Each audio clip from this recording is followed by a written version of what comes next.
right. So the Ninja Turtle, we got him from the sewer. Moving right along. What's going on, my man? How we doing? What's up? It's going, man. I'm doing great. Well, for everybody that doesn't know you, where are you from, first and foremost? I'm from Union, South Carolina, and I fight out of No Mercy MMA, a.k.a. the Goon Squad. Nice, the Goon Squad. So you got to come up to Massachusetts one time before. How was your experience up here in Mass? Am I allowed to cuss on this? You can do whatever you like, my man. Okay. I fucking loved it, man. I'm from the South, but I was raised and brought up a Celtics fan and a Red Sox fan. Brother, I enjoyed it. I loved it. Yeah. So why don't you share? You had an interesting walkout planned for your last fight. You couldn't pull it off. I thought it was pretty cool. Why don't you share what you wanted to do, though you didn't get to do? Well, see, last time I fought up there, it was the championship, basically. It was Boston had to win it or it was out. So I was wanting to come out. Well, I came out wearing my Boston jersey, but I wanted to come out burning a Stephen Curry jersey. Yeah, he literally, just so to put some background to this. So last week we're talking, and he was like, "Hey, listen, I got this walkout planned. Can I do it?" And I was like, "I want to walk out in a Steph Curry jersey and then take it off and light it on fire."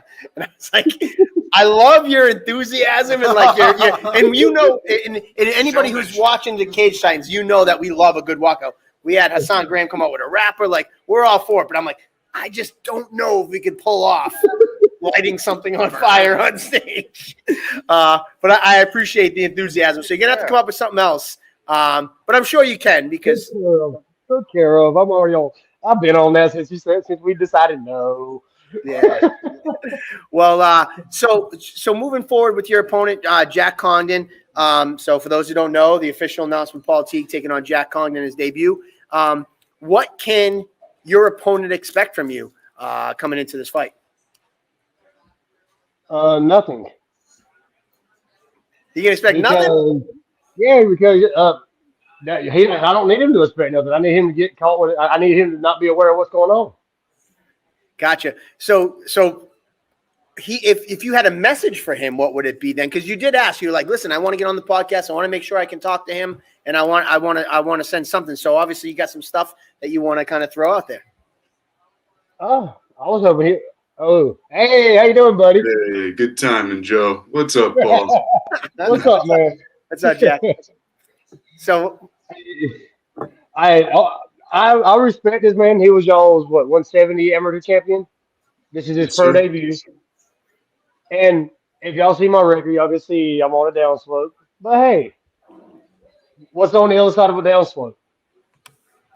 A rocky bottom, and I'm usually that rocky bottom that hurts people. Hey, I kind of like that. I respect Jack. I look at when I looked at him, I looked at him like a Wonder Boy, like a Steel Wonder Boy Thompson, just not as bouncy. Make sense? So like the same frame, the look, the blonde hair, I guess.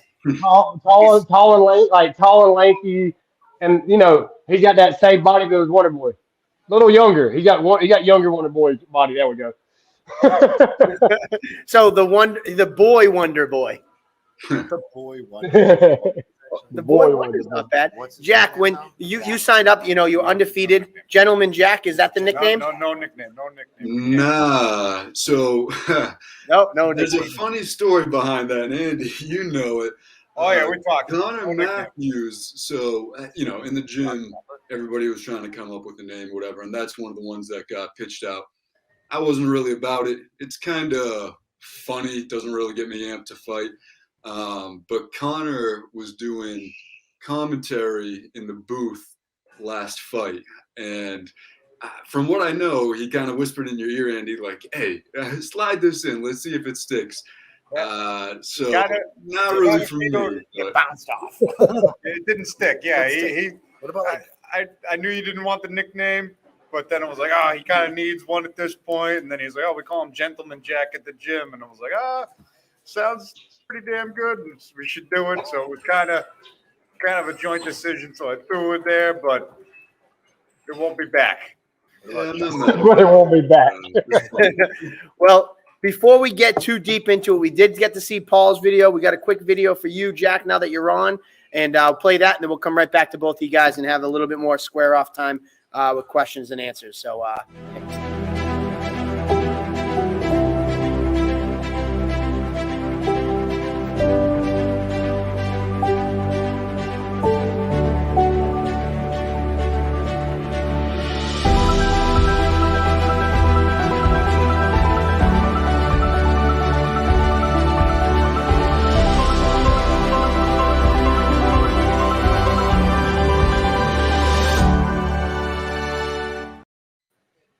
all right, there you go.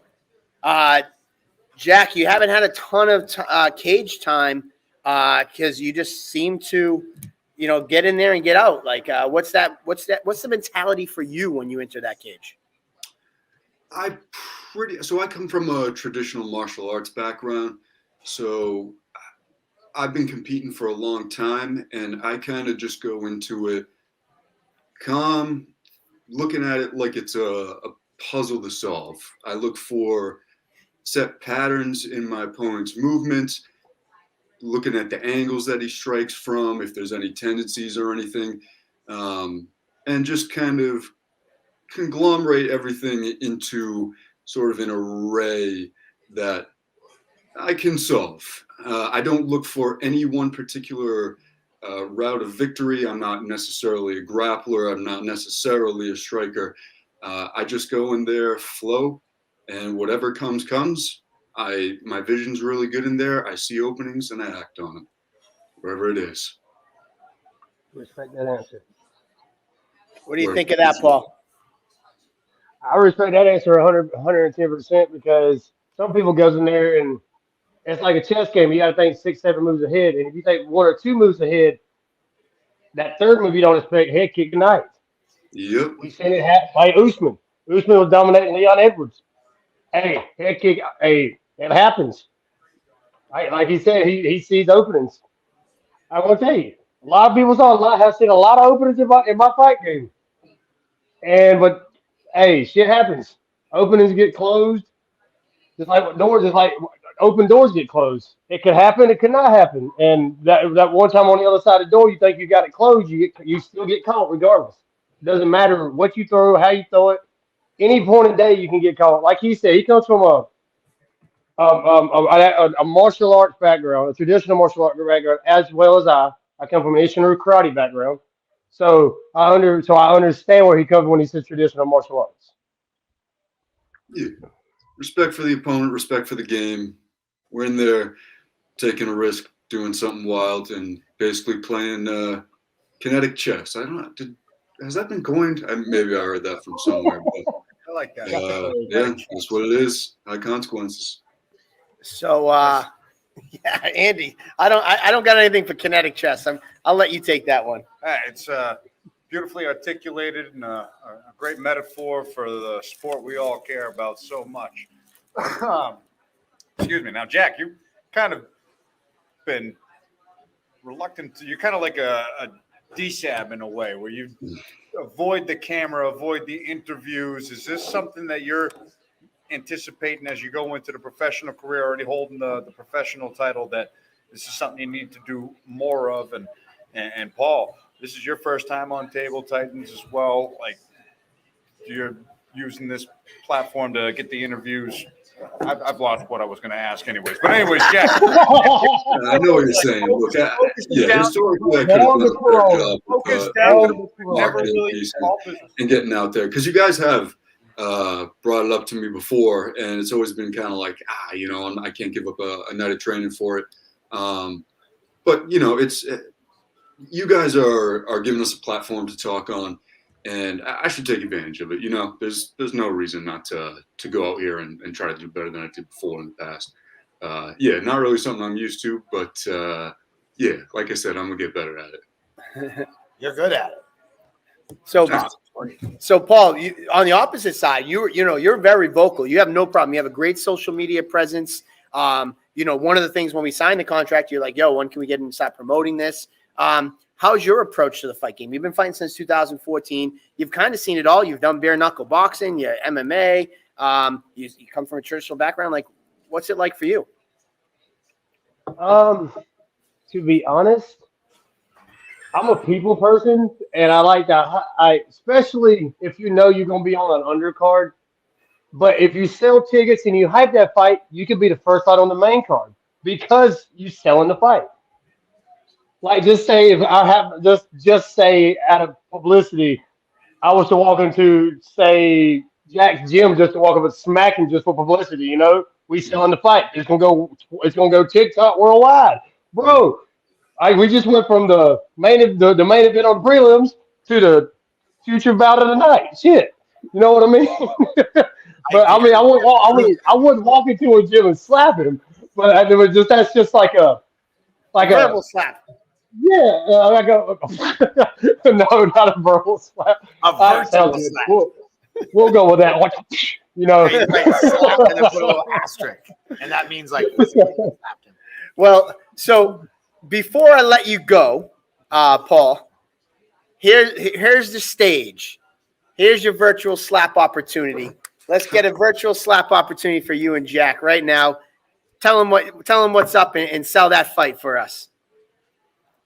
To be honest, I usually go. If y'all heard any of my other podcasts or interviews, y'all know I'm taking this fight because this fight, like my last three, besides the Leo fight, my last three before Leo, it was just about money because I was struggling. And now that I'm out of my divorce and I got a cheating whore as a wife, I'm pushing through. Now I'm actually being able to focus on my training and my kids, which my son fights this weekend, actually making his amateur MMA debut. So I'm just, I respect Jack. Jack's one of the young up and comers. When I say young, I can say that I'm over 30, and and he's gonna be one of the next. He's gonna be one of the. By watching his film, he's gonna be one of the next big names that goes to the UFC. I can see it, but first he's got to get past me to be able to see that future. Even though he may take me lightly, yeah, I'm 1-7. He may take me lightly. He may see film on me, but so did Leo Ladero until I hit him, and then his coach was like, "Oh, grab him," stupid shit. I respected Leo and everything. It was great. Leo, I still message Leo every now and again. But the way I'm approaching mine and Jack's fight, I'm gonna go in. I'm gonna touch gloves middle of the ring, and like I said for my next bare knuckle fight, one of us is going to sleep. One of us is gonna be leaving in pain. But in the other way, we're both gonna be leaving in pain because I see a 3-round war going, and it's gonna come down a draw. Okay. All right. He's totally net. You started it off with the X. Didn't expect that, and the prediction of a draw. I've never heard that. I kind of speechless. I like it. He's setting up a second fight. I'm not saying he's better than me, and I'm not saying I'm better than him.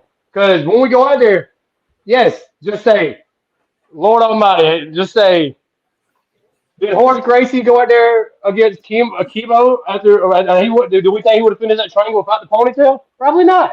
Would they he could have beat him? He might have got beat. But anyway, we're both walking in the cage. And everybody knows there's always that puncher's chance. Like I counter a kick and come around with a right hook, drop him, or I dug too far down and he straight kicks me in the jaw like Anderson did Vitor. Shit, you never know. Like I said earlier, shit can happen. I could go out there and hit him with a flying go-go plata. Be like, oh shit, where did that come from? Something crazy. You never know. Anything can happen. Anything can happen at any given point. That's why I don't go in my I'll go in yeah. I'm gonna be like, hey man, I'm gonna come in here and beat the shit out you. I'm gonna get that's just how to fight. But bro, it's we gonna beat the shit out of each other. That's what the name of the game is. They walk in, tag hands, you be like, hey man, you want a hug? Shit like that. I mean, we can do some cuddle struggles or some snuggle cuddles, whatever. It's all right. We can hang out and drink later. All right. Well, after that, I'm very scared to ask this question, but I got to ask. What is your favorite Candy. Let's wrap it up with your favorite candy. Your favorite Halloween candy. In My short. favorite Halloween candy. Anything chocolate. Okay. I like my chocolate. And can I give some shout outs to my sponsors real quick? I know I gotta go. Yep. Shout out your sponsors. So anything chocolate. Got it. Go. Shout out your sponsors. We're going to go to Jack. I want to give a shout out to Guaranteed Motors LLC. Y'all been with me since 2015. Y'all been my #1 sponsor. I appreciate y'all. The metal band Redefine. Y'all been with me since 2016. Keep going. I love y'all. Y'all are awesome. If y'all into metal music, check out Redefined. They're awesome. If you're into death metal, check out Filth, my other sponsor. They're freaking amazing. Dustin Mitchell, the front man, awesome dude. And can't forget my boys in Fractured Frames. Keep their eyes peeled. Keep them going. They're all my sponsors. They all support me. They're all small. They're all local bands who tour with big bands, and we've been able to grow up together. We've supported each other since then. There's no point in stopping. Like I told them, it's on like Donkey Kong. Because hey, Jack, I respect you. You're such a gentleman. Just to let you know, but I know you hate that name, so we're gonna go away from that. We're gonna go with Dead Bones Jack Coggin. All right, there you go. Well, Paul, it was a pleasure talking to you. Good luck to your son this weekend making his MMA debut. Go out and get that win, and we look forward to seeing you on October 29th, my man. Have a good night. Hey, pleasure meeting you. Thank you. And I want to tell y'all, make sure y'all always eat y'all's vegetables.